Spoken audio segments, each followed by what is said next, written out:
Hello, ladies. It's Brianna again. After getting back almost all of your answers, thank you for responding so fast. I want to answer some pending questions and clear up some things about your top two options. So, again, we're looking Thursday the 2nd through Monday the 6th to stay in April. And our first option was doing Disney that you guys really liked and staying at the Disney resort. Now, staying at the Disney resort is a little pricey. Keep in mind, we would have to get two separate hotel rooms. So when I did the countdown, I went with a higher amount to show you for this presentation, so you guys would know like around the higher end of what you would be paying. It is a little bit smaller of the price if you were staying in the bedroom with four people, because we'd have to split up with a hotel room with four people and a hotel room with three. So of course, if you're splitting it with four people, it's a little cheaper actually. This is the breakdown. The breakdown of the pricing is still the same. You'd be putting away around roughly $180 to $190 a month towards this.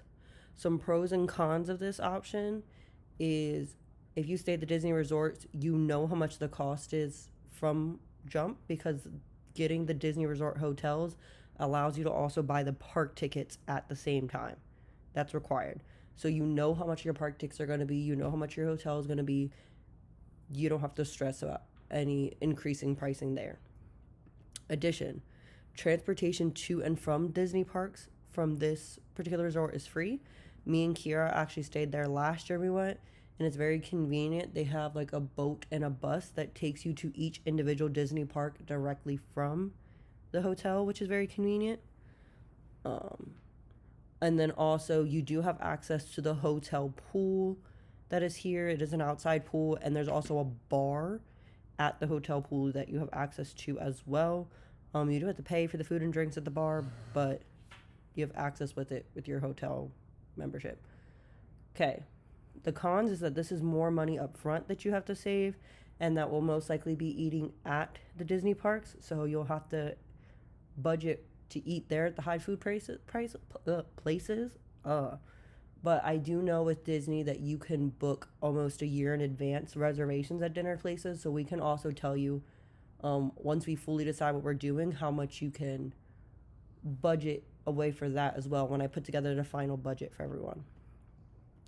Okay, the other option you all really liked was the third option, that we still go to Disney, but we stay at an off site resort. And this was the one that I had found, the Westgate.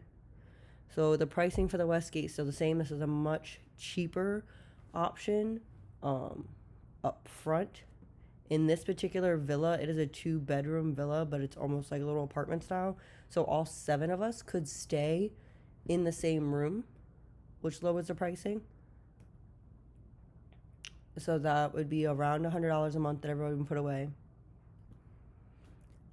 The pros of this is that you pay a lower hotel price. There's plenty of entertainment and activities on site. There is a water park at this hotel. I think they said there's like 5 to 10 bars and pools at this particular hotel, so there's a lot to do. And also, the nice part is that everyone can stay in a singular room. Some of the cons is that we don't know how much the Disney tickets will be for the 2026 season. Because this isn't a Disney resort, you have to wait for season tickets to become available, and they're not going to be available for a few months yet for purchase. So we can only estimate. You're not going to get a clear budget how much they're going to cost quite yet. I imagine they're not going to go up too much, but there's no way to know. Currently, Disney tickets are around $270.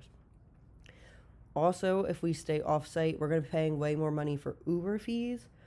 Although Disney is only 10 minutes away itself, each of the Disney parks could be farther depending which one we pick a day. So we will have to pay those expenses every time you go back and forth. So like, let's say if we wanted to go back to the hotel and chill for a little and want to go back later, like that's extra Uber fees than paying. Then if you stayed at the Disney resort, that transportation is not free. Also, this particular resort is more family friendly. Honestly, if you're looking for Florida, most of the cheaper options, unless you want to pay out the wazoo, is kid friendly.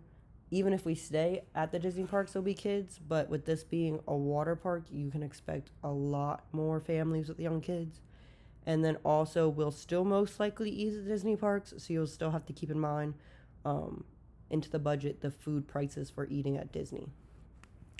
So I hope that clears up some your questions that I got, and I will put one more voting poll in the group chat for you guys to vote on, because I don't want anybody to feel ashamed of how they feel.